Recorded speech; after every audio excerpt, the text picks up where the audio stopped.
Subscribe to The Honest Critique for current affairs, movie, book, and product reviews. Also, make sure you press the bell icon to get notified whenever we upload a new video.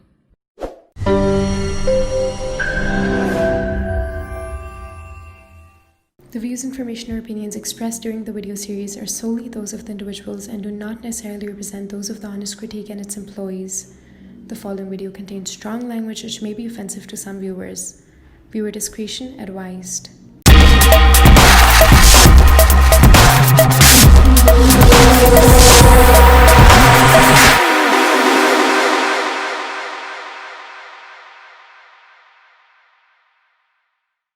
Hello and welcome to another session on Security, Intelligence and Terrorism series. Today we have among us Tilak Deveshar, who is an author of 3 widely acclaimed books on Pakistan. Pakistan, Quoting the Abyss, that was termed easily the best book on Pakistan by noted Pakistani commentator Khalid Ahmed. Pakistan had the helm, that a Pakistan Reviewer in Dawn termed a book that any future leader of Pakistan ought to have by their bedside, simply because it is the sum of all that has gone before. And the final book, Pakistan, the Balochistan Conundrum, that a Pakistani Reviewer in Dawn held was far better than the books written on the subject by our own academics and writer. Sir retired as a Special Secretary, Cabinet Secretariat to the Government of India in October 2014. He is currently a member of the National Security Advisory Board and also a consultant with the Vivekananda International Foundation. During his professional career, Sir served in Jammu and Kashmir, Delhi and abroad. He specialized in security issues, especially pertaining to India's neighborhood.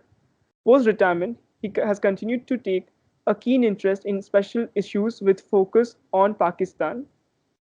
Sir has taken to writing after a superannuation. Apart from his books, he has written articles for a host of newspaper, magazine, and think tank journals. He is a regular contributor to the Indian Express, Tribune, and occasionally to India Today. He also appears frequently on TV talk shows. Thank you so much, sir, for taking your time and being on the show. Thank you. So when it comes to having a dialogue with Pakistan, the finest diplomats on both the sides have tried to sort things between both the countries. Yet there hasn't been any remarkable outcome as such. So what is the bone of contention here that always stops us in making any kind of resolution? And can you discuss in the context of track 1.5, track 2 and track 3 diplomacy? Yeah, you're right that for the last 70 years, almost every government of India has tried to engage with Pakistan to develop a policy that would enable us to live like normal neighbors. Our finest diplomats have spent their careers in trying to implement such policies. And there have been hundreds of back channel meetings and hundreds of track 1.5, track 2, track 3, as you mentioned. But all such efforts have come to almost naught. 7 decades after India was partitioned, we are where we were 70 years ago, and nothing has changed fundamentally. So this must compel us to ask a basic question, that what is the missing element in our policy, formulation and practice that has resulted in a 1-step forward and 2-step backwards relationship with Pakistan? To me, the reason for this appears to be that we have a one-dimensional approach towards Pakistan, treating it as a normal state, whereas Pakistan is anything but a normal state when it comes to India. We need to develop 2 more dimensions as far as I think. That first is an in-depth understanding of Pakistan, and the second is to factor in how Pakistan views India and its mindset. For example, we need to understand if a normal, let alone a positive relationship with India even fits into Pakistan's ideological and security narrative. Anti-India is how Pakistan defines its identity. Can we get around this? How do we demolish once and for all Pakistan's pretensions for parity with India? How do we negate Pakistan's fixation for Kashmir? Do we understand the mindset of the Pakistani establishment and its hatred for India? Pakistan's perception of India has 4 components. First, the issue of identity, how Pakistan uses anti-India sentiments to cement its national identity. Second, claim for parity, especially military and diplomatic parity with India.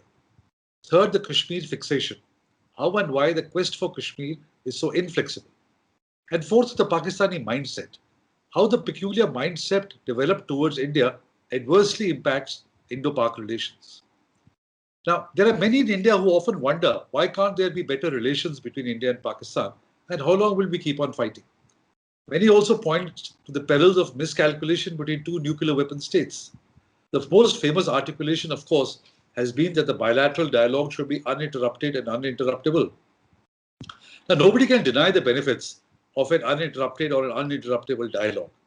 However, such a formulation presumes that the two sides approach the issues bedeviling their relationship without a negative baggage and an open frame of mind. Unfortunately, Pakistan brings to the table a psyche and mindset, the main element of which is unrelenting hostility towards India, that makes it almost impossible to have a sustained, meaningful, and result-oriented dialogue. For Pakistan, Kashmir was and is the unfinished agenda of partition. It is the K in the acronym Pakistan. Jinnah called Kashmir Pakistan's Sharag or Jugular. Kashmir acquired even greater salience after Bangladesh broke away from Pakistan.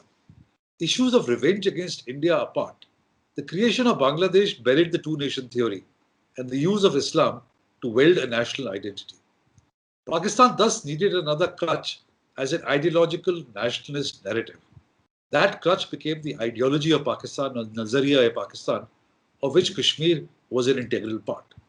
As a result, Pakistan's position on Kashmir is frozen in time without an alternate strategy.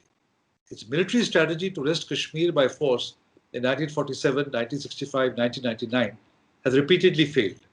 Its semi-military strategy of using terrorists since 1989 to force India to come to the negotiating table in a weakened position has not been successful either. It has failed to develop any coherent political strategy except to intermittently raise the issue of human rights violations. This hasn't worked either. But despite repeated failures, Pakistan will not relent on Kashmir. And it's necessary to understand why is that. I think Zulfikar Ali Bhutto in 1969 perhaps gave the best explanation in his book, The Myth of Independence. And he wrote, and I quote, "Why does India want Jammu and Kashmir? She retains the state against all norms of morality because she wants to negate the two-nation theory, the basis of Pakistan." And this is important. If a Muslim majority area can remain a part of India, the raison d'etre of Pakistan collapses. For the same reasons, Pakistan must continue unremittingly her struggle for the rights of self-determination of this subject people, unquote. In this one paragraph, you have the philosophical underpinnings of Pakistan's Kashmir and India policy. Though Bhutto was hanged by the Pakistan army, his articulation of Pakistan's relentless quest for Kashmir has been followed assiduously by all subsequent rulers, civil and military. The elements he identified, especially the impact of a Muslim majority province in India on Pakistan's raison d'etre, are the bedrock of Pakistan's Kashmir policy. It is only when Pakistan re-examines its roots, stops seeking its identity in anti-Indianness, stops its futile pursuit of parity with India, stops its obsession with Kashmir, in a word, drastically changes its psychology and mindset towards India, would there be possibility of any real progress in bilateral relations? So, irrespective and despite how many ever track 1, track 2.5 or track 3 rounds of talks can be held, nothing is going to come out of this on bilateral relations till there is a fundamental change in Pakistan's attitude towards India. All right, sir. So we have heard a lot about track 2 conversations. So track 2 dialogue is basically when the officials and intelligence officers, they come to a certain platform and they discuss and deliberate on certain issues. Sir, but what are track 1.5 and track 3 dialogues? See, track 1.5 is government and non-government, semi-official. There are some representatives of the government and there are some non-governmental representatives. That is track 1.5. Right? Track 2 will be between people who have held official positions in the past, but are no longer serving directly in the government, but they would be associated with government in a different manner. And track 3 will be, let's say, like journalists, media personalities, the public personalities, and so on. So, sir, on a wider platform, Indian experts claim that Pakistan has been isolated internationally because of Indian diplomacy. What are the cards we have played well on the diplomatic level to be acclaimed with such an appreciation? You see, when people talk about isolation of Pakistan or isolating Pakistan, It does not mean total isolation simply because in today's globalized world, you cannot isolate a country with a population of 220 million that is also a nuclear power. All countries in the world today are part of the UN system. So that kind of isolation is not possible. But what is implied by isolating Pakistan is to sensitize the world about Pakistan, about its sponsorship of terrorism, of it being a security state rather than a developmental state, and so on. As a result, Pakistan has been on the FATF grey list since June 18, to give you an example, precisely because this body has been convinced of Pakistan not following international norms regarding terror financing and money laundering. Then take the efforts of China at the behest of Pakistan trying to discuss the Kashmir issue in the Security Council. The other permanent members shot it down. India is going to become a non-permanent member of the Security Council, and it got 184 out of 192 votes. That means 184 countries voted in its favor. This has been the success of Indian diplomacy. So isolation, don't treat isolation as a physical isolation, but sensitizing the world about what Pakistan is. And here I think Indian diplomacy has been very successful. So, sir, Pakistan has been a key ally in combating terrorism in and around its neighborhood. But somewhere down the line, terrorism has been adopted as a state policy by Pakistan. So, for example, when the 1979 to 89, the Mujahideen war was going on in Afghanistan, Pakistan was the key ally in countering the Soviet narrative in Afghanistan alongside the United States. So, please talk about the transition of a counter-insurgent state of Pakistan into a state with insurgency as its state policy. You see, I think the question is really putting the cart before the horse. It was Pakistan that was a state sponsor of terrorism and is now facing a blowback. Let's not forget that Pakistan embarked on this road way back in 1947 when it pushed tribal raiders on 22nd October to forcibly take possession of Kashmir. Then in 1965, it sent in infiltrators into Kashmir to change the status quo. In 1971, it instituted death squads like the Al-Badr and the Al-Shams in the erstwhile East Pakistan. The blowback started after the 79 period, after its intervention in Afghanistan against the Soviet Union, and Pakistan is reaping the whirlwind now. For a long time, the army's presumption has been that the jihadi groups, and especially the Kashmir-centric groups, do not hurt Pakistan. For the army, keeping the Indo-Pak normalization process derailed through the use of jihadis was par for the course for them, but is now posing serious dangers to Pakistan's well-being. So, to my mind, it is not counter-terrorism and then moving on to terrorism. It was first terrorism started by Pakistan, and they are now facing the blowback because not every jihadi group has the same agenda that Pakistan state wants. When they say that, okay, fight in Kashmir or fight in Afghanistan, a lot of jihadi groups think, why not first a jihad inside Pakistan and make this a truly Islamic state? So that is my understanding. So, sir, what are the vulnerabilities of Pakistan where we can probably hit them for gains beyond tactical points for longer strategic time period? In reference to your weak formula that you've given. Yeah, for this, critical requirement is to go beyond current issues. We need to understand Pakistan's vulnerabilities and its fault lines, as also its strengths and opportunities. I've talked about non-traditional weaknesses, the weak factor that you mentioned in my first book, water, education, economy, and population. These are serious vulnerabilities that Pakistan faces. Then there are many ethnic fault lines that have become worse over the decades because Jinnah's formula was that glue for the diverse nationalities living in the area that became Pakistan. The problem with the emphasis of an Islamic identity was that the opportunistic use of Islam was effective in creating a country by whipping up hysteria and communal passions, but was not effective as glue to keep the country together. This was because in the area that came to constitute Pakistan, there were historical states with significant linguistic, cultural, and ethnic diversities. Here, people instinctively thought of themselves as Bengalis, Baloch, Pashtuns, Seraikis, and Sindhis rather than as Pakistanis.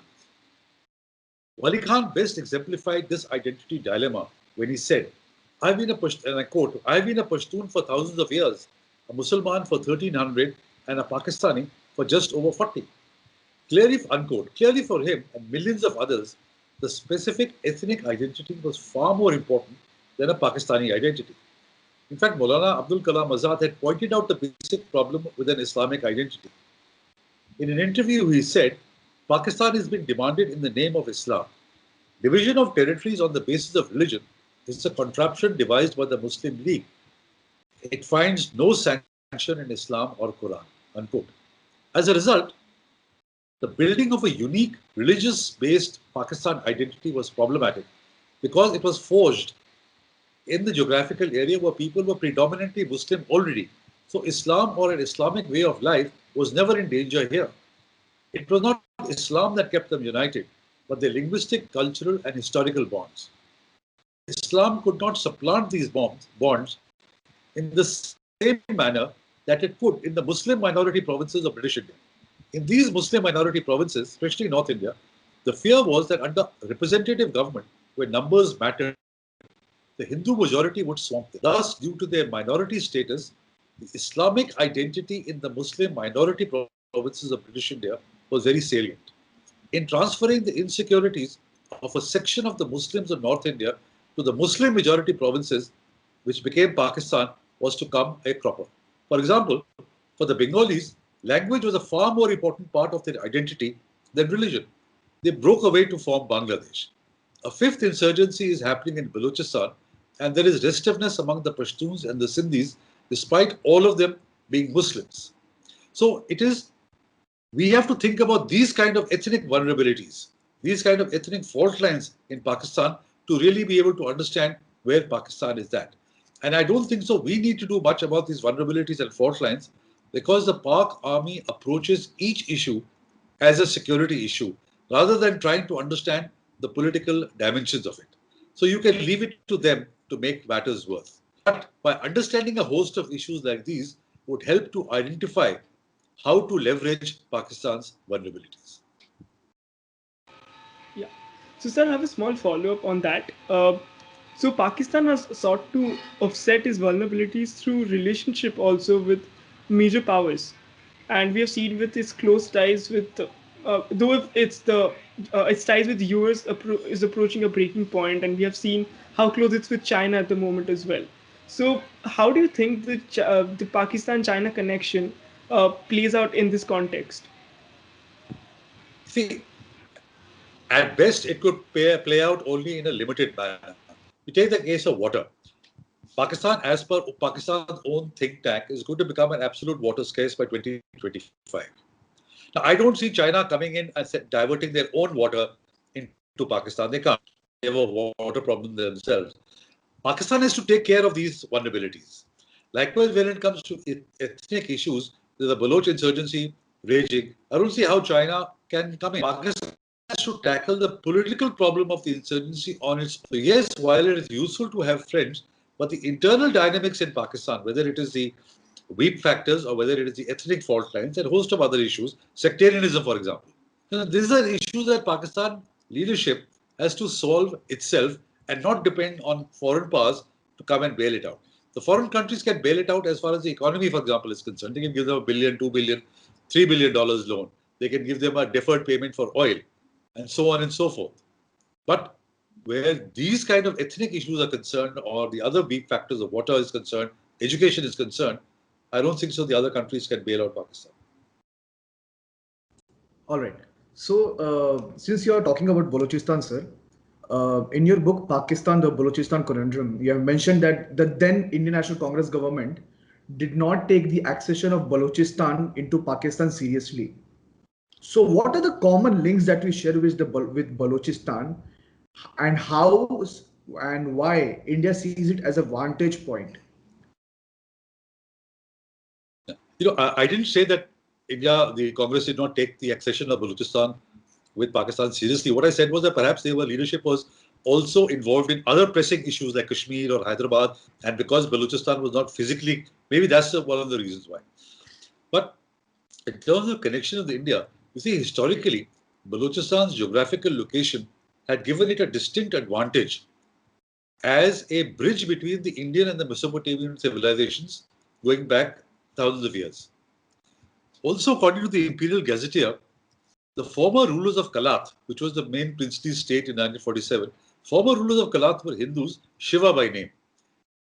They were possibly connected to the Rai dynasty in Sindh, whose genealogical table includes two rulers by the name of Shiva. Kalat, in fact, at one time was Kalatesh Shiva, or Shiva's fort, after Shiva, a legendary Hindu hero of the Brahmi-speaking people. Records indicate that this Hindu dynasty continued to rule till at least the 15th century. Thereafter, there seems to have been a series of invasions of the Baloch from the present-day Iran, and they gradually moved into the rest of Balochistan.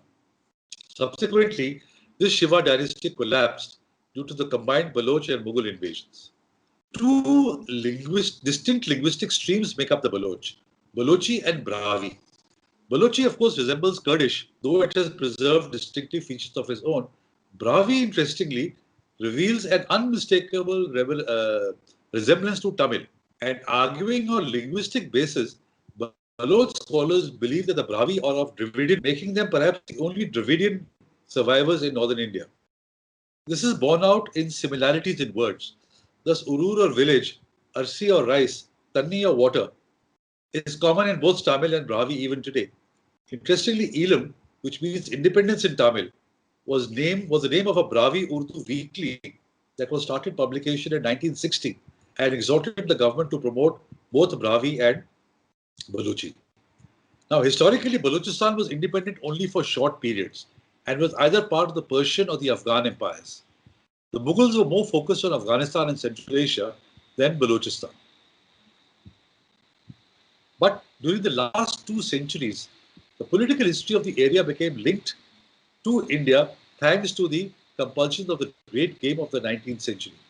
To forestall the Russian advance towards India, the British used Afghanistan as a buffer between the Russian and the British empires. To get to Afghanistan, it became necessary to control parts of Balochistan bordering Afghanistan, so as to secure lines of communication and transportation through the Hindus have held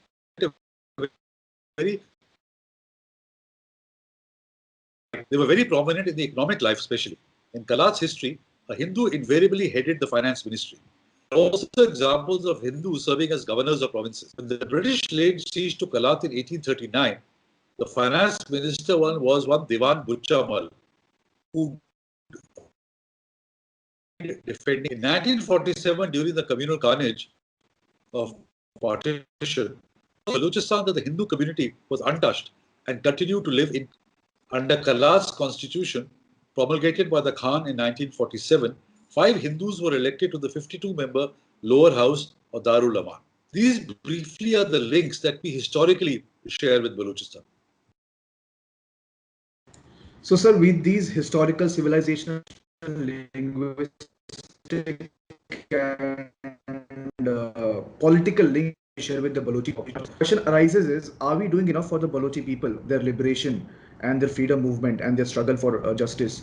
Are we doing enough? Because often at times we are accused of having proxies in Balochistan. So how would you like to react to that? You see, there are 2 elements to the question. One is what the government of India is doing or has been doing in the past, and what we as Indians, as a people, are doing. Now, what the government is doing, I can't comment on that. I retired 5 years ago. So whatever the government has to do, the government will do within the framework of an international system in which it is a part of.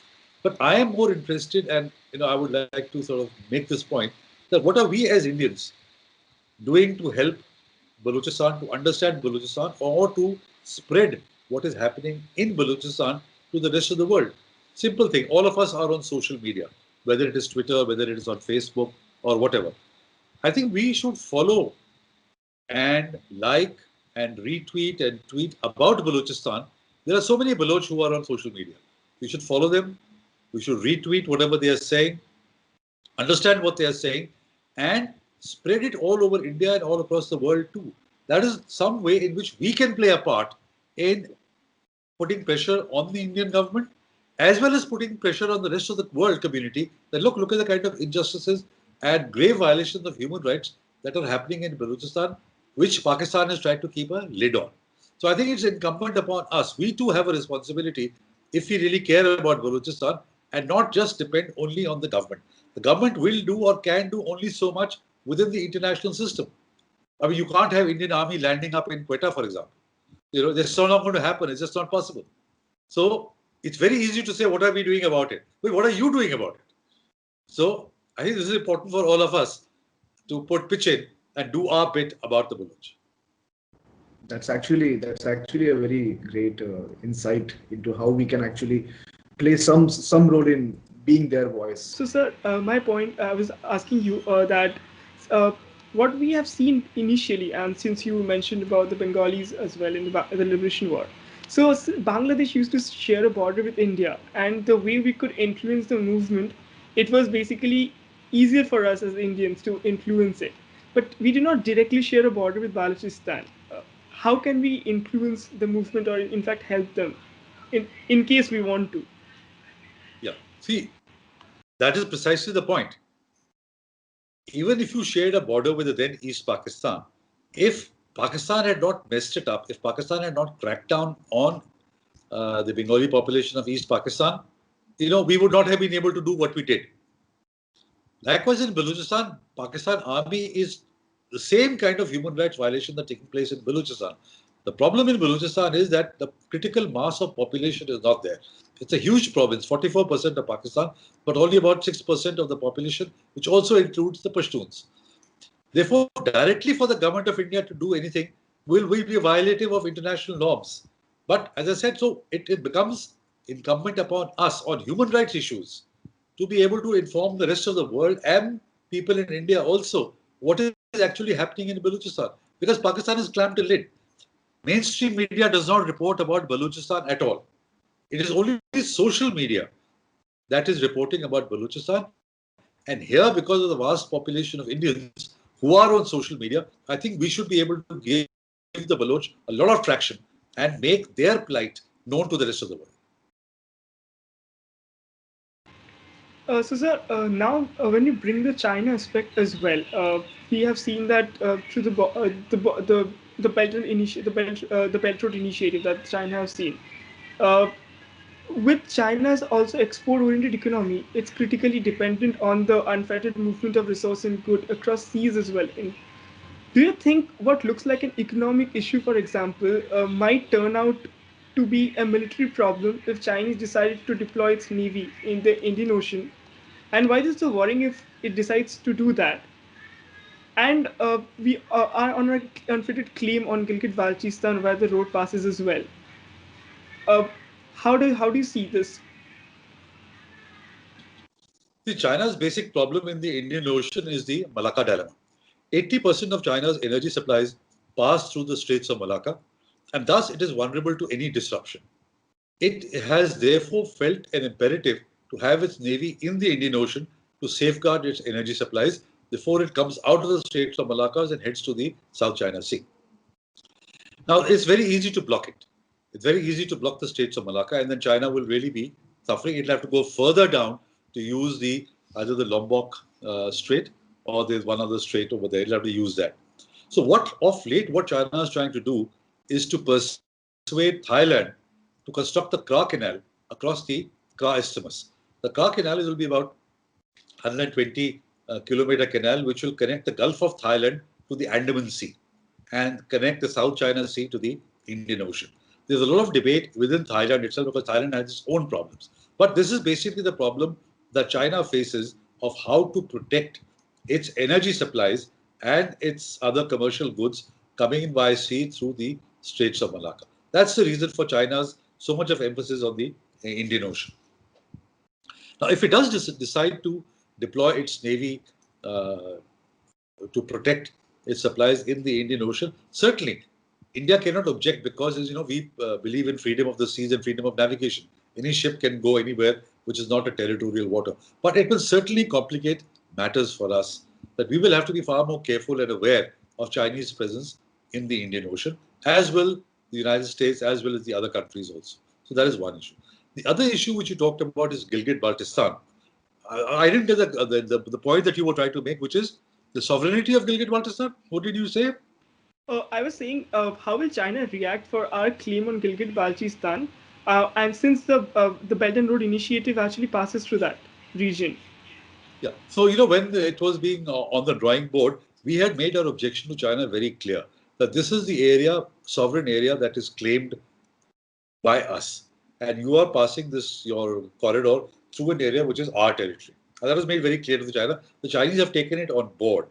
They have said that this is an economic issue, this is not a political issue, and the fact that the corridor passes through this area does not mean that we are taking a political position on this particular issue. So I think the Chinese also know and that we have a claim, and the maps that we've issued have clearly shown that this entire area belongs to India. So the Chinese are aware of it. And so, what's the take on like the security risk and cost of like 60 billion US dollars of the China-Pakistan economic corridor, which goes through? I mean, the Gwadar port basically lies there, and there it's prone to Baloch separatist movement. See, first of all, the announcement was of $60 billion, but so far only about $19 or $20 billion has actually been invested. The Chinese also realized that there is very little possibility of Pakistan returning those funds, even though there are sovereign guarantees, and Chinese banks are putting pressure on Chinese companies to recover their loss.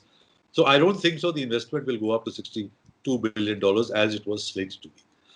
Now, you mentioned about Balochistan, and the outlet to the China-Pakistan economic corridor is through the port of Gwadar. The problem with Gwadar is that there is no drinking water there. There's a huge shortage of water. And China is planning to build this huge port with a huge Chinese complex. And where are they going to get water from? For the moment, for their workers, they are bringing in bottled water. They've set up their own small desalination plant, which is enough for the moment.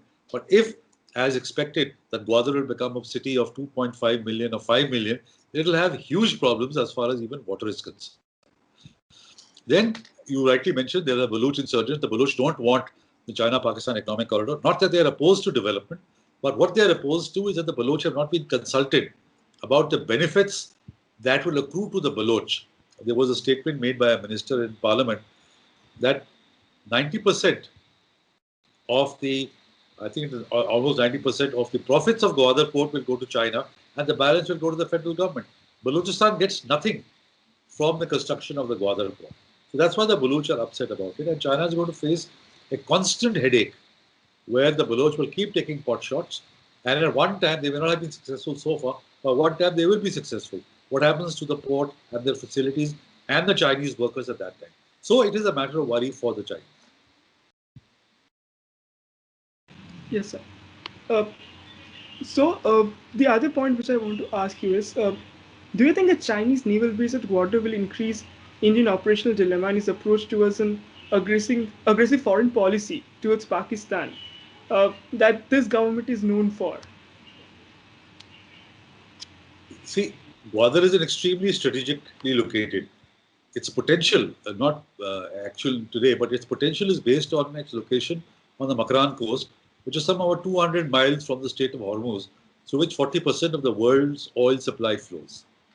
It's the outlet, as I mentioned earlier, of the CPEC. And it provides landlocked Xinjiang province with commercial access to the Persian Gulf. It also has the potential to become a regional transit hub for transshipment of goods for Central Asia, apart from being an alternate port to Karachi. Now, it is located 450 kilometers further from the Indian border than Karachi. At present, Karachi handles the overwhelming bulk of Pakistan's seaborne trade. Gwadar will reduce congestion potentially at Karachi. It will also make it more difficult for India to blockade it, like we did Karachi in 1971. Apart from a gateway to the Indian Ocean, Gwadar will also provide Beijing with a listening post to monitor the strategic sea links as well as military activities of the Indian and American navies in the region. It will also provide dual-use civilian military facilities that can be used as a base for Chinese ships and submarines. A Chinese presence in Gwadar will also allow China to ensure the security of its energy-related shipments along existing routes. So yes, Chinese presence in Gwadar will increase India's operational dilemma. But I don't see this being relevant as far as the overall foreign policy approach of the government towards Pakistan is concerned. Because the government, I think, has made it very clear that if there is a terror strike in India, it will react irrespective of Pakistan's nuclear weapons or irrespective of the presence of the Chinese. So I don't think that the Chinese presence in Gwadar will limit or constrain the government of India's action or aggressive policy towards Pakistan.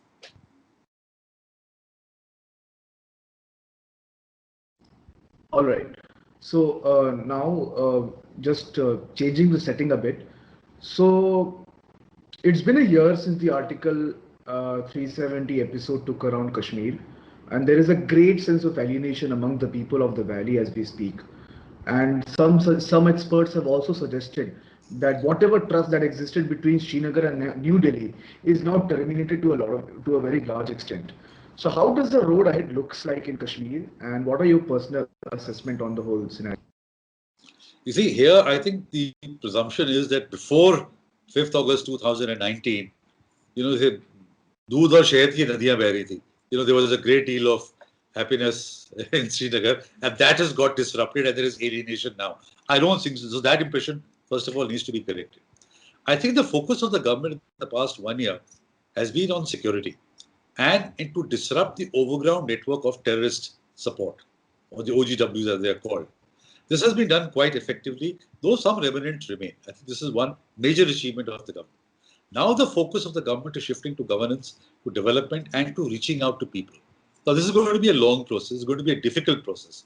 But given the government's sincerity, I think we will ultimately get there, though it is going to take time. All right. So in the current government policy, it seems like a very hardcore, hardline policy, the Operation All Out, in which they are going all the way out in targeting militants and terrorists with zero tolerance approach. At the same time, the lack of political process is still felt. So can you shed some light on what is the relevance of the political process in this particular scenario, and how relevant is it to solve the Kashmir dispute to some level? See, I think the government has made it very clear, and should not be any doubt that political process will ultimately be restored. I don't think so. It has been the position of the government that we will not restore the political process, but they are trying to do it in a manner that does not disrupt the other initiative that they have taken. If the politicians or the political class gets up and says that we want restoration of Article 370 or Article 35A, they are actually creating or trying to instigate the people. Right? Now, the government doesn't want that to happen. So, political process will definitely be restored, and will be restored at a time where the government thinks that the situation has improved to the extent that now you can have a political process. So, I think we need to be just a little bit more patient on this particular aspect, because both in the case of statehood and the assembly and elections and political parties restoration, all this is going to take place. I don't think so we should have any hesitation or doubts about that. Timing is a different matter. Okay. So in the context of Kashmir, the Indian state has failed to realize the rational radicalization, which is just not restricted to the sense of alienation, but it also goes to the point how a lot of propaganda is being flowed from the other side as well. How do you build a counter narrative to that rational? You see, any counter narrative has to be grounded in an understanding of the reality, an understanding of the history and culture of the region. For example, people talk about Kashmiri identity as if it has developed in the last 30 years, or even from 1947, or even from 1846 when the British sold Kashmir to Gulab Singh. In reality, Kashmiri identity dates back centuries and is intrinsically linked to the rest of India. The battle against radicalization has to start with making the people aware of what they are, where they have come from, and where and how have they actually developed. I'll give you another example. Of 22nd October 1947, when Pakistan pushed in tribal raiders to forcibly take control of Kashmir. How many people today in Kashmir or rest of the India, even in the valley, are aware of the barbarity of the raiders and what they did to Muslims and Hindus alike in Kashmir? I think a deep dive into the past would have to be the starting point for a counter narrative. And based on the historical reality, based on the facts, which have to be proved and documented with serious academic research, will be the starting point, and a counter narrative can be built to make the Kashmiris realize that they are a part and parcel of India and the long journey of the Indian civilization, and not just the last 30 years. Yeah. So, sir, I just have a small follow-up in that. Mr. Hussein Haqqani actually wrote in his book India versus Pakistan, and he wrote this statement that Kashmir is not a cause of the conflict between the two states, but is rather just a symptom of it.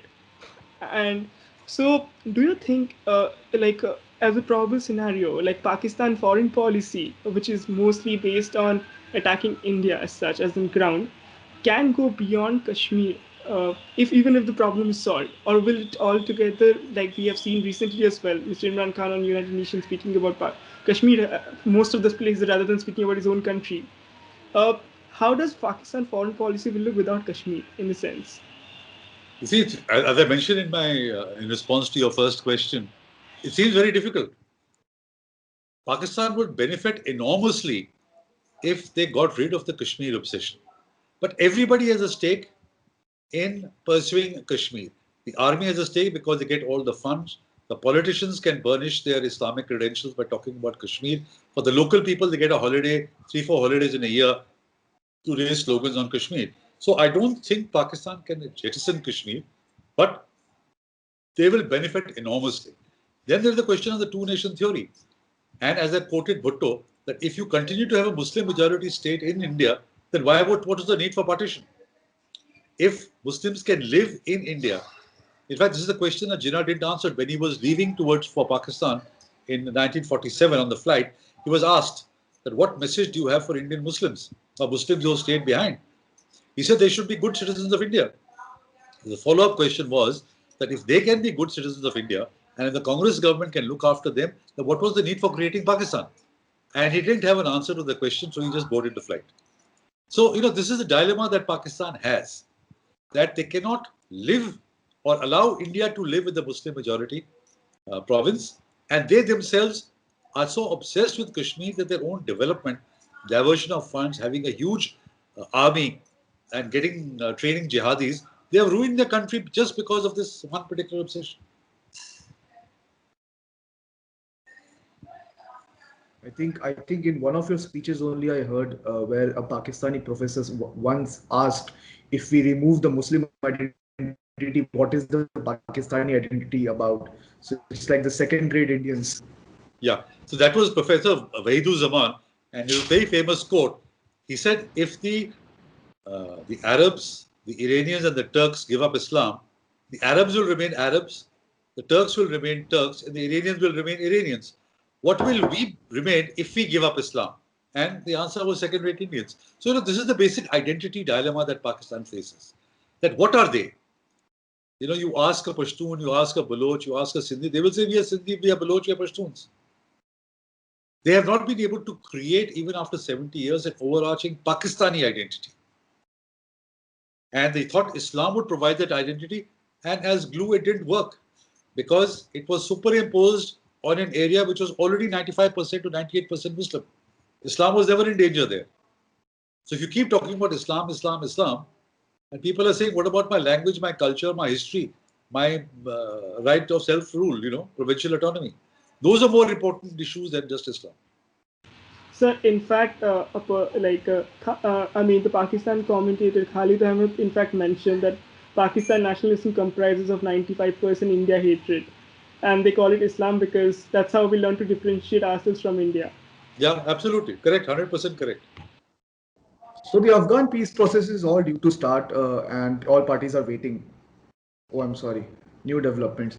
So the Afghan peace process has already started taking place yesterday in Doha, Qatar, as we speak.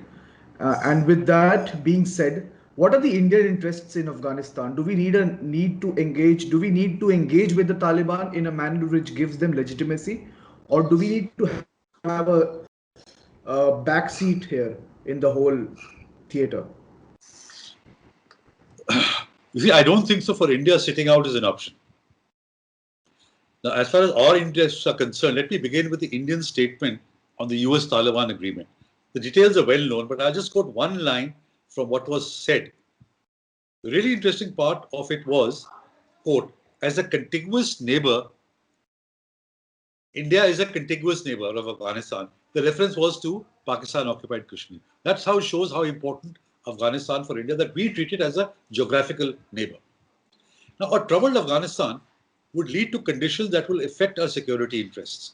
For example, ungoverned spaces or civil war would give a fresh lease of life to the Al Qaeda and the ISIS. Besides, Pakistan will try and relocate the Lashkar and the Jaish across the Durand line in another maneuver of plausible deniability. It needs no reiteration that Pakistan has been projecting that Indian presence in Afghanistan is a security threat to it. Pakistan probably expects that with the US Taliban deal and the peace process having started, the road has been opened for the Taliban to establish themselves in Kabul sooner or later. This would allow it to finesse whatever influence India has in Afghanistan, and we have to be mindful of this. Taliban in Pakistan will also try and claim that the Taliban represents the Pashtuns, who dominate the south and east. Right? This is what they did successfully in the 1990s. This has to be contested. We cannot allow the Pashtun space to the Taliban. We would need to rally moderate Pashtun anti-Taliban forces. Also, we must bear in mind that the Taliban have not changed. They still do not believe in democracy, the constitution, elections, human rights, especially women's rights. Where they have changed is that they have become media savvy and tech savvy and sophisticated, and so are more subtle and more dangerous.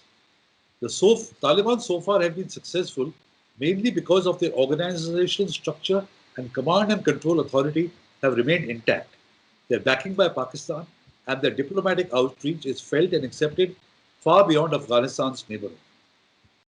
Leaving aside the question whether the Taliban should be formally engaged, they should certainly be engaged covertly, through agencies or unofficially through think tanks or non-official track 2 level contacts, without the formal level of the stamp. A formal stamp of the state. One resource that we have not used is Deoband, which is the alma mater of Taliban. We could try and rope in its leadership due to their ideological appeal to open an unofficial line to the Taliban. Official engagements could follow depending on the state of play of the intra-Afghan dialogue. The basic question to be answered is whether the Taliban in power in Kabul is necessarily a bad thing for us. And if so, are we in a position to prevent it? If we are not, then should we not seek diplomatic engagement with them, or should we try and encourage opposition to a potential Taliban government? Now, these are the kind of questions that I think will unfold. The answers to such questions will unfold over the coming days and months as we proceed along the intra-Afghan peace dialogue. Yeah. So in terms of exploring the options, India's options, there are many observations that have been drawn out by experts and security analysts, even intelligence officers, retired intelligence officers, that India can have joint working groups and joint intelligence center to build counterterrorism capacity of Afghans because we have so much information on these groups and their modus operandi. India needs to be in the room, even if it is not participating directly. India needs to step up military assistance in terms of arms, ammunition, equipments, because our military involvement in Afghanistan, to my knowledge, remains to only training their officers to a very limited capacity. And we need to support anti-insurgency institutions alongside the economic development. We need to rally the anti-Taliban Pashtun forces, and there is a void, and that void is of a special envoy. So how do you comment on these options, sir? How relevant are these, and do we need to explore more beyond this arrangement? Yeah, I think the starting point is that we need to convert the universally acknowledged goodwill that we enjoy in Afghanistan into positive influence, which we can wield as a regional power. For this, we certainly have to play a more active role in shaping the outcomes and to preserve our long-term interests. For this, Indian policies will have to be nimble and flexible based on the fast evolving situation. And we should be in a position to wargame multiple options as the scenarios unfold. You see, we don't know what will be the outcome of such talks now that they have begun. So what should India do? I think India must fully and publicly support democratic institutions. We need to support all our friends, though it is debatable whether we should continue to show neutrality between them. We have to stress unity as a counterweight to the Taliban. Now, at this stage, we cannot determine definitely whether the Ghani government would become a transitional one, whether it would have to morph into an interim government to accommodate the Taliban, or whether there will be a totally new interim setup that could be led like someone like Karzai, for example. Personally, I don't see Taliban sharing power for long. They haven't fought for 20 years to share power. It would at best be a tactical move to re-enter Kabul. We would therefore need to wargame what options will these various scenarios throw up. Now, with the potential worsening security environment, we need to focus on supporting anti-insurgency institutions alongside economic development projects. Capacity building, as you mentioned, Afghan police and the ANDSF would be a priority. And for the ANDSF, training personnel remains the key. And I agree we should also look towards transferring military equipment. The other suggestions which I like to make, for example, we need to strengthen the All India Radio's Pashto and Dari services, both in terms of periodicity and content. Similarly for the Baloch services.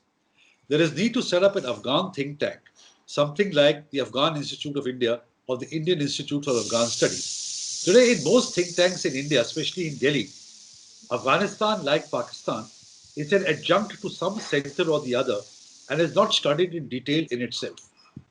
We then need to engage the 50,000 strong Afghan diaspora in India that includes 16,000 students. This is a core strength that needs to be harnessed. We need to engage the regional countries. And also, I agree, there is a need to appoint a special envoy or a coordinator for Afghanistan who could provide a holistic picture about the evolving situation in Afghanistan. Yes, sir. All right. So now, since the intra-Afghan peace process has been initiated, there were many problems that occurred in between. For example, one of their female team member, Fauzia Kufi, was probably escaped an assassination attempt when militants opened fire on her car. And recently, the first vice president, Amrullah Saleh, his convoy was struck by an ID blast. These are the problems that are occurring before the intra-Afghan dialogues, and now the team is there.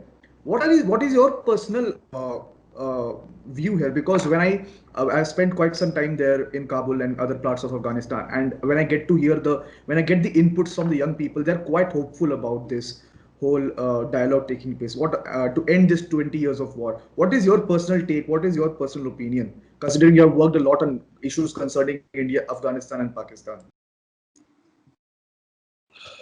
You see, I am frankly skeptical. As I mentioned, the Taliban have not fought for 20 years to become part of an interim government.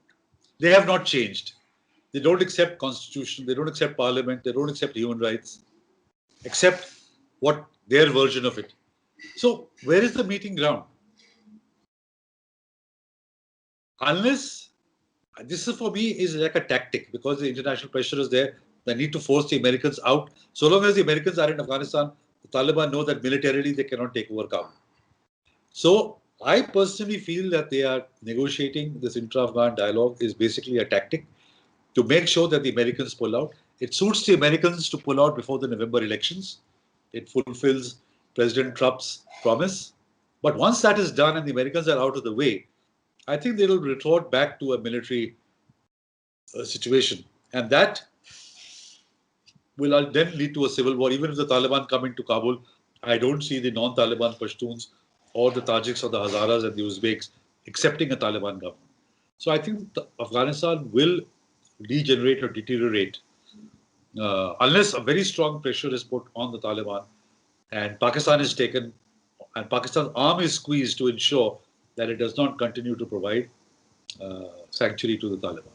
So, it's going to be a tough, long road ahead. Just because the talks have started, I don't see much. It's a big start. It's a big step that for the first time, the Taliban faction, the Talibans are talking to each other. Taliban and the Afghan government is talking to each other. Let's not underplay that. But the end, to my mind, sitting at this moment, seems a bit bleak. I mean, yeah, that's totally right. How can we accommodate Taliban's interest in the Afghan constitution, and especially when the civil society has changed so much? 20 years back, when you see Afghanistan, it is completely different when you see it now. There is a very strong civil society that has emerged probably in the northern areas, Herat, Mazar, and in the capital itself. So yeah, that's one good note to start with. And yeah, let's hope for the best. How the peace prevails. And on the Pakistan, Pakistan factor of the peace process, sir, I would like to ask that that Pakistan has an upper hand as far as the Afghan theater goes. Can you give us some insights into what Pakistan is trying to achieve through the Afghan peace process? You see, what Pakistan is trying to achieve through the peace process is what it has been trying to achieve ever since 1947. If you take a broad sweep of Pak-Afghan relations since 1947, at its core, Pakistan policy is dictated by its insecurity vis-a-vis the Durand Line. You know that Afghanistan did not recognize Pakistan in 1947, opposed its membership of the UN, and has till date not recognized the Durand Line. Even the Taliban in the late 1990s refused to accept the Durand Line.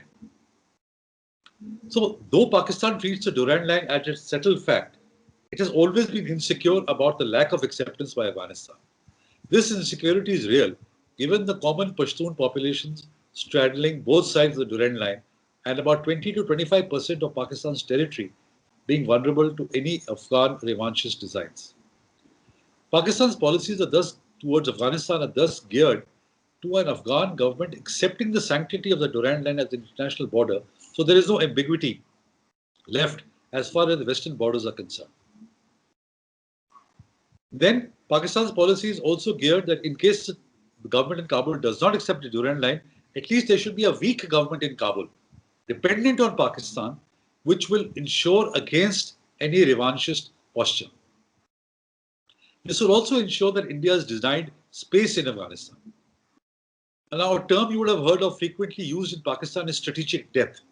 That is, given Pakistan's geographical construct, to seek space or depth in Afghanistan. Now, given the nuclear balance, geographical strategic depth is no longer there. Hence, former Pak Army Chief Kayani called strategic depth being a political concept, that is, having a government dependent on Pakistan in Kabul. I think more than even political today, strategic depth has become water related because there is a move in Afghanistan through the World Bank to construct dams on the Kabul River. This will reduce the water availability in the Indus at Attock. You know, if I can just mention, the Kabul River brings in about 17 million acre feet of water into the Indus, which supplements Pakistan's own water supplies. If Afghanistan were to construct dams on the Kabul River, it will be able to store at least 4 to 5.5 million acre feet of water, which will impact Pakistan's agriculture. There is no water treaty between Afghanistan and Pakistan. And therefore, Pakistan is worried that they need to have a government in Kabul that would not proceed to build dams on the Kabul River, which will impact Pakistan's own agriculture. So strategic depth today has become a water-related concept.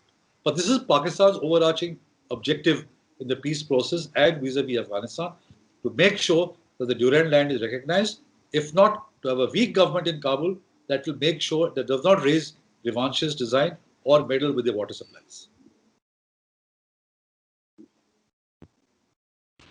So, sir, we have recently seen a bit controversy, a bit debate in Pakistan going about the FATF, that's the Financial Action Task Force, where the Prime Minister Imran Khan is trying to lift, it's trying to actually lift from the financial FATF grey list and prone to like financial activities. But the opposition is not generally responding well to that, and we have seen him tweeting as well a few days back that how the opposition is not helping him out. The claim of the opposition is that since the recommendation that's been there on the APTV that you can actually be denied without a trial for up to 90 days and you can arrest anyone who's suspected of it. According to them, it's one of those ways to actually legitimize enforced disappearances. What's your entire take on the FATF? And do you think, we have seen during that, there are only 14, I think, of the recommendations that they followed. The others they have not recently. 13 points they have failed to do it. In the nearby future, how do you see this going on? Do you think this legislation will be passed, and how will it affect Pakistan in the political system? You see, there are two aspects to the FATF process. One is the legislative enactments in a particular country to counter terror financing and money laundering. Second is implementation. Now, what Pakistan has got major deficiencies in both. That's why it went on the grey list in June 2018. Since 18 till now, 2 years, Pakistan has not been able to even get the legislative enactments in place. Therefore, in the last 1 month, you've seen a flurry of bills being passed. Now, Imran Khan being Imran Khan, he is not satisfied with just taking care of the deficiencies in legislation. He wants to add on there certain clauses with which he can hammer the opposition. You know, picking up somebody, just a select committee consisting of the Home Secretary picking up any opposition leader and putting him behind bars for 3 months. He wants to use this as a tool, piggybacking on the FATF, as a tool to hammer the opposition. Now, the opposition has seen through this game. And therefore, while they passed 5 bills, after they were modified, the other 2 bills they opposed because this was not modified.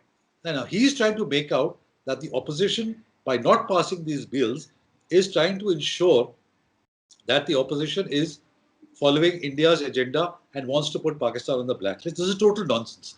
People understand it, that you are trying to piggyback legislation with which you can hammer the opposition rather than purely FATF. Even so, even if the bill is passed, the point is, what about implementation? The FATF is looking at how are you implementing these laws. Today, you are in a situation where some people, who are behind bars just before the last plenary meeting have been released out on bail. People of terrorism. They want actual investigation, prosecution, and conviction of people involved in terror financing or money laundering. None of that has been done. So I think the FATF, on merits, Pakistan should be on the blacklist. But the FATF process, as you're aware, is also a political process. So Pakistan has got 3 friends in the FATF, China, Turkey, and Malaysia, which will ensure that it will not go on the blacklist. But I don't see it coming off the grey list because other countries know that there are serious deficiencies. And I think from tomorrow, that is the 14th, from the 14th, the Asia Pacific group will be meeting to evaluate what Pakistan has done. And they will then put up the report to the plenary meeting, which takes place in October. Do you think one of the other reasons that a lot of legislatures are not really open about getting this done is because it will open more open secrets out there with the close tie-ups with the terror bodies? No, you mean the legislation? I mean, the opposition. A lot of leaders are not comfortable opening up about this, or especially getting the legislation passed, because it will open up more close secret. No, I don't think so. The opposition is concerned about that as much as about liberties and their own political liberties and civil liberties. You see, can any opposition, which is in the opposition, and with a man like Imran Khan going hammer and tongs against them, they have that for 3 months you can be picked up. They can pick up Shehbaz Sharif, they can pick up Maryam Nawaz, they can pick up Bilawal and throw him in the clink for 3 months on grounds of economic terrorism. So which opposition can accept that? It is certainly not democratic. FATF is not telling him to do that. He is trying to piggyback legislation which will hurt the opposition on these bills. That's why the opposition, I don't think so. The opposition has links to the jihadi or the other terror groups. It is the army, which everybody knows, which has these links. So, sir, this is something which is it's a bit of a task for you, but I think since you have been in the business for a really long time talking about Pakistan, you will ace it. So, if a person who has wants to know why is Pakistan in a mess? Pakistan was independent as India was at the same time round. Why is Pakistan in such a mess right now? When we compare to India, what went wrong over the last 70 odd years? What will we answer for the political process or with the entire army at times overthrowing government? What went wrong? That will require an entire book or an entire session on its own. But let me give you a brief answer.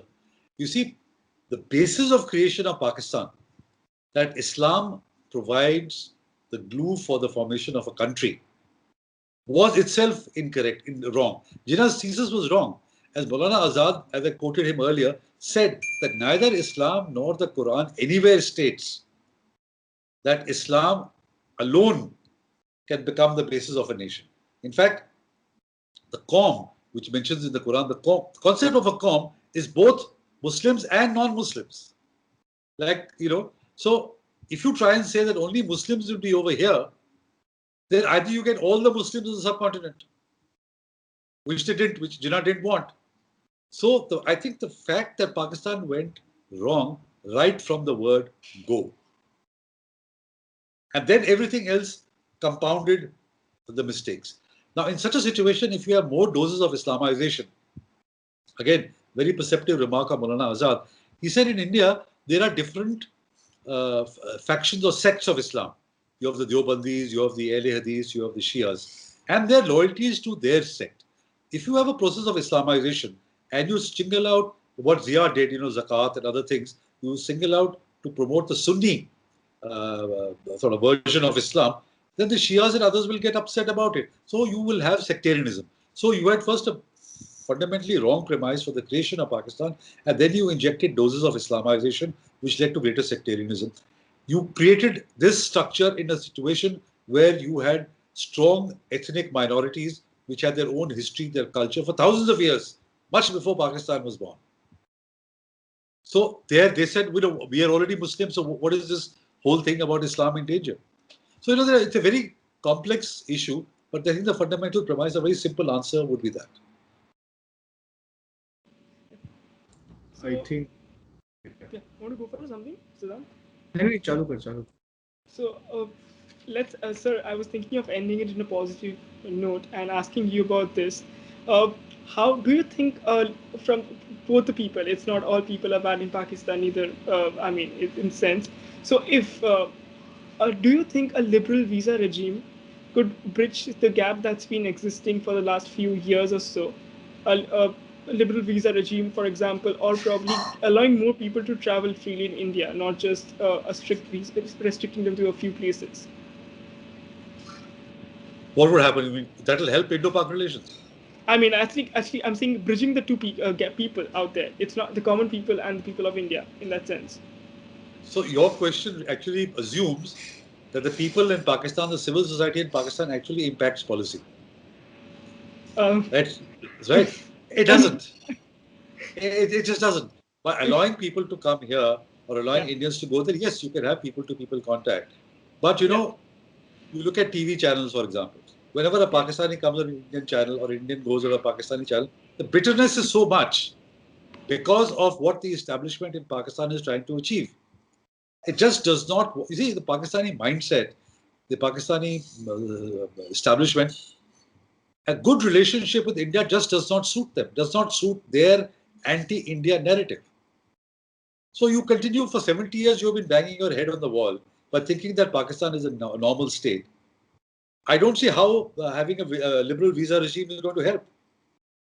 Pakistan is to change its fundamental mindset. For me, that is the crux.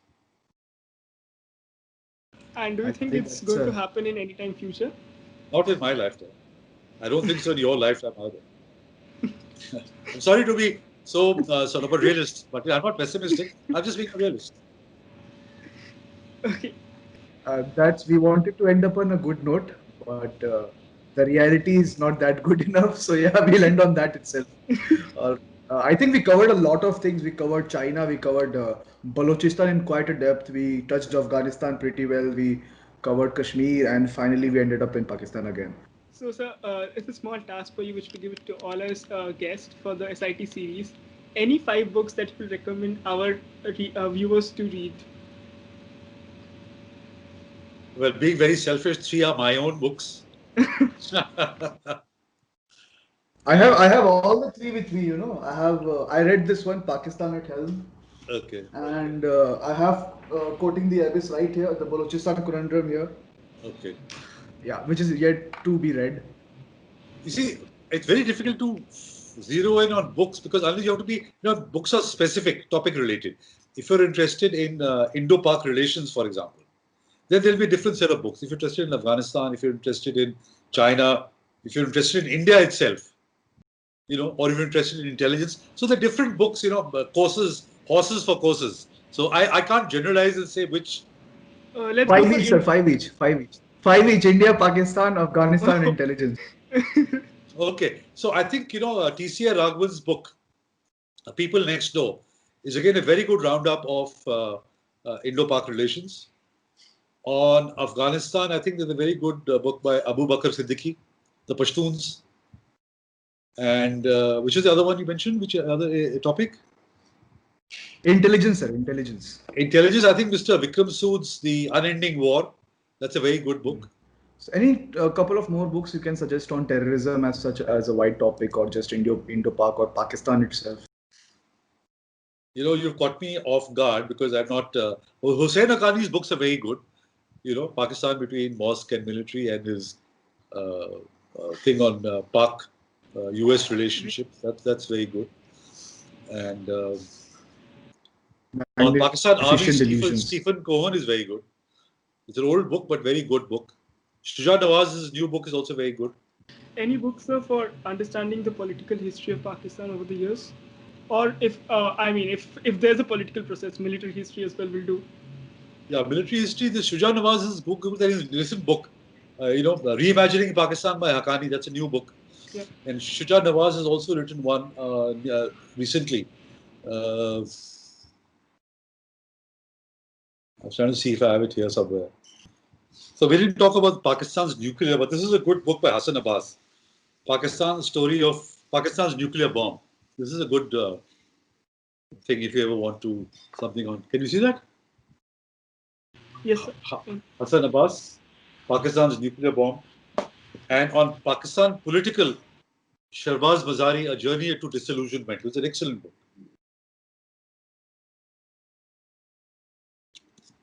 And then also on Pakistan, The Idea of Pakistan by Stephen Cohen.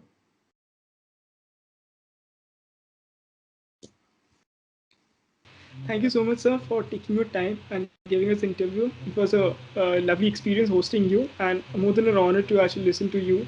Probably this is one of the best sessions we have on Pakistan in the SIT series, getting to know all the concise answers, and especially the conversation which you had on Balochistan. It was really quality, and we definitely will suggest our viewers to actually read the books. We'll put the link in the description box. Thank you very much for having. Thank you so much. Thank you for having me over. Enjoyed talking to you. If you wish you all the best for your future. Thank you so much, sir. Thank you very much. Jai Hind. Thank you, sir.